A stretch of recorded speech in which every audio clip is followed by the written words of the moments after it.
अस्सलाम वालेकुम, welcome back to Waseem academy. मैं हूं मोहम्मद वसीम। मैक्सवर्ड वर्ड की एक नई वीडियो के साथ दोबारा हाजिर हूं। आज के इस वीडियो में मैक्सवर्ड वर्ड का एक एरर का सलूशन लेकर आया हूं। वो एरर क्या है आप वीडियो के सामने आप देख सकते हैं स्क्रीन के ऊपर। मैक्सवर्ड वर्ड के अंदर मैंने कुछ यहाँ पर वर्ड्स टाइप किए हैं, उसके अंदर आपको यहाँ पर एक डॉट और एरो का निशान नजर आ रहा होगा। ये क्यों आ रहे हैं, ये एक एरर यहाँ पर आ रहा है। अगर आप मैक्सवर्ड वर्ड के अंदर ज्यादातर को छेड़छाड़ करते हैं तो आपके पास यहाँ पर ये फॉर्मेटिंग मार्क्स होते हैं जो आपसे ऑन हो जाते हैं।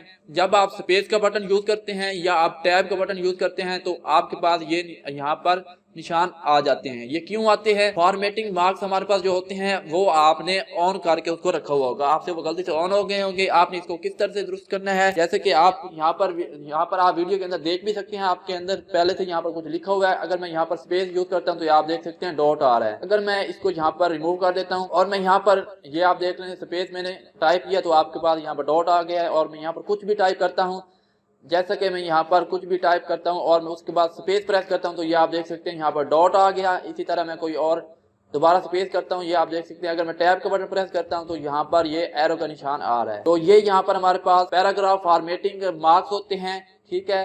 ये हाइड होते हैं, ये आपसे गलती से शो हो गए होंगे। इसके दो तरीकाकार हैं इसको हाइड करने के। एक तो यहाँ पर आपके पास ये आप देख रहे हैं शो एंड हाइड का बटन आपके पास मौजूद है, लेकिन ये भी यहाँ पर हमने ऑन नहीं किया हुआ, फिर भी यहाँ पर ये शो हो रहे हैं। तो इसे सोल्व कैसे करना है, आइए वीडियो को स्टार्ट करते हैं। वेलकम बैक दोस्तों। सबसे पहले आपने करना क्या है, आपने अपने मैक्सवर्ड ऑफिस का बटन जो होता है फाइल बटन, उसके ऊपर आपने चला जाना है। अगर आप माइक्रोसॉफ्ट 2007 यूज कर रहे हैं तो आपके पास यहाँ पर ऑफिस बटन होगा। आपने ऑफिस बटन के ऊपर क्लिक करना है। यहाँ पर मेरे पास माइक्रोसॉफ्ट 2016 है तो मैं फाइल के ऊपर क्लिक करता हूँ। उसके बाद आपने ऑफिस ऑप्शन के अंदर चला जाना है, ठीक है। ऑप्शन के ऊपर आप क्लिक करें तो आपके पास ये वर्ड ऑप्शन यहाँ पर ओपन हो जाते हैं। उसके बाद आपने डिस्प्ले, ये आपके पास मेन्यू होती है, आपने डिस्प्ले मेन्यू के ऊपर क्लिक करना है। तो उसके बाद आपको यहाँ पर पेज डिस्प्ले ऑप्शंस के नीचे आपको मिल जाता है always show this formatting marks on the screen, ठीक है। तो यहाँ पर हमारे पास फॉर्मेटिंग मार्क्स जो है वो हमें यहाँ पर शो करवा दिए जाते हैं। इसके अंदर अगर आप नोट करें तो सबसे पहले टैब कैरेक्टर्स हैं, उसके बाद स्पेसेस हैं, पैराग्राफ मार्क्स हैं।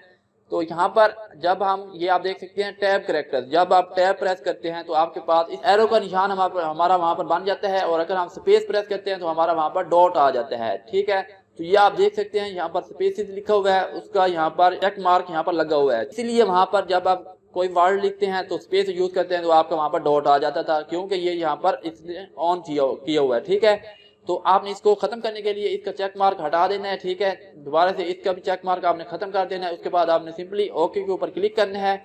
ये ओके हो गया, आपकी सेटिंग जो है वो सेव हो चुकी है। अब आप देख सकते हैं कि जो डॉट थे वो यहाँ से हट चुके हैं, खत्म हो चुके हैं। अब मैं अगर स्पेस प्रेस करता हूँ या टैब का बटन प्रेस करता हूं तो ये आप देख सकते हैं कोई यहाँ पर डॉट और एरो का निशान नहीं आ रहा, ठीक है। अगर मैं यहाँ पर कोई वर्ड टाइप करता हूं और स्पेस प्रेस करता हूं तो ये आप देख सकते हैं यहाँ पर कोई नहीं आया। इसी तरह मैं ये आप देख सकते हैं, इसी तरह मैं टैब प्रेस करता हूं तो ये आप देख सकते हैं कोई यहाँ पर निशान नहीं आ रहा, ठीक है दोस्तों। इस तरह से आप अगर आपके पास इस तरह का शो होते हैं, डॉट शो होता है या वहां पर एरो का निशान शो होता है या कोई भी सिंबल वहां पर आपको शो होता है तो आप इसी तरह से जाकर सॉल्व कर सकते हैं। आज की वीडियो में इतना ही। उम्मीद करता हूं कि आपको वीडियो पसंद आई होगी। वीडियो पसंद आई है तो प्लीज लाइक करें, चैनल को सब्सक्राइब नहीं किया तो सब्सक्राइब करें। मिलते हैं नेक्स्ट वीडियो में। Thanks for watching.